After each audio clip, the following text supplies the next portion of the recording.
ഇത് ഇടുക്കിയുടെ സ്വന്തം വെള്ളിലാങ്കണ്ടം. നമ്മുടെ മുന്നിൽ കാണുന്ന ഏഷ്യയിലെ തന്നെ ഏറ്റവും വലിയ മനുഷ്യനിർമ്മിത മൺപാലമാണ്.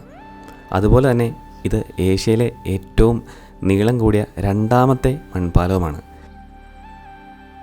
ഇടുക്കി ജലവൈദ്യുത പദ്ധതിക്കായി അയ്യപ്പൻകോവിൽ പ്രദേശത്ത് കുടിയേറക്കൊണ്ടായപ്പോഴാണ് ഈ ഒരു പാലം നിർമ്മിക്കപ്പെടുന്നത്. ഈ ഒരു പാലത്തിന് ഇടുക്കി ഡാമിൻ്റെ അത്രയും തന്നെ പ്രായമുണ്ട്. ഈ പാലം നിർമ്മിക്കാൻ പ്രധാന കാരണം എന്താണെന്ന് വെച്ചാൽ ഈ അയ്യപ്പൻകോവിൽ മാട്ടുക്കെട്ട പ്രദേശം ഇവിടെ വെള്ളം നിറയുന്നതോടെ 2 സ്ഥലത്തായി. അപ്പോൾ അങ്ങോട്ട് ആൾക്കാർക്ക് പോകാൻ പറ്റില്ലായിരുന്നു. അതിനോടൊപ്പം തന്നെ ഏലപ്പാറ കട്ടപ്പന റോഡ് ഗതാഗതവും പ്രതിസന്ധിയിലായി. അപ്പോഴാണ് ഈ ഒരു പാലത്തെക്കുറിച്ചുള്ള ചിന്താഗതികൾ വന്നത്. എന്തായാലും വളരെ യുദ്ധകാല അടിസ്ഥാനത്തിൽ വളരെ പെട്ടെന്ന് തന്നെ നിർമ്മിച്ച ഒരു പാലമാണിത്. ഈ പാലത്തിൻ്റെ നിർമ്മാണം വലിയ കോൺക്രീറ്റ് കുഴലിട്ട് ജലാശയത്തിലെ നീരൊഴുക്ക് ഇരുവശത്തേക്കും തടസ്സപ്പെടാതെ മണ്ണിട്ടാണ് പാലം നിർമ്മിച്ചത്.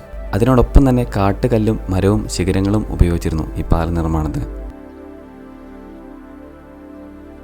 അതായത് എത്ര പ്രളയം വന്നാലും വെള്ളപ്പൊക്കം വന്നാലും ഈ ഒരു മൺപാലം അവിടെ തന്നെ നിൽക്കണം, ഒരിക്കലും ഈ ഒരു മണ്ണൊലിച്ചു പോകില്ലെന്ന കർശനമായിട്ടുള്ള ഒരു നിർദ്ദേശം അന്ന് പൊതുമരാമത്ത് വകുപ്പിന് എഞ്ചിനീയർമാർ കൊടുത്തിരുന്നു.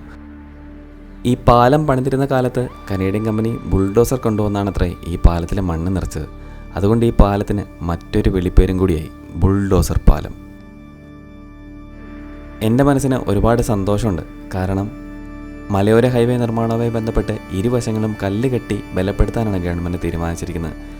ഇത്രയും ചരിത്രം ഉറങ്ങി കിടക്കുന്ന ഈ ഒരു പാലത്തെ സംരക്ഷിച്ച് ഇവിടെ പുതിയ പാലം പണിയാത്തത് എന്തായാലും വളരെ നന്നായി. ഒരുപാട് നന്ദിയുണ്ട് അധികാരികളോട്. വരും തലമുറയ്ക്ക് കൂടി നമുക്ക് പറഞ്ഞു കൊടുക്കണ്ടേ ഇങ്ങനെ ഒരു പാലം ഉണ്ടായിരുന്നു, അതിനിങ്ങനെ ചരിത്രമുണ്ടായിരുന്നു എന്ന്. എല്ലാം പൊളിച്ച് കളഞ്ഞിട്ട് പുതിയത് പണിയാൻ എളുപ്പമാണ്. പക്ഷേ ചരിത്രമായിട്ട് എന്നും അവിടെ ഉണ്ടാവും.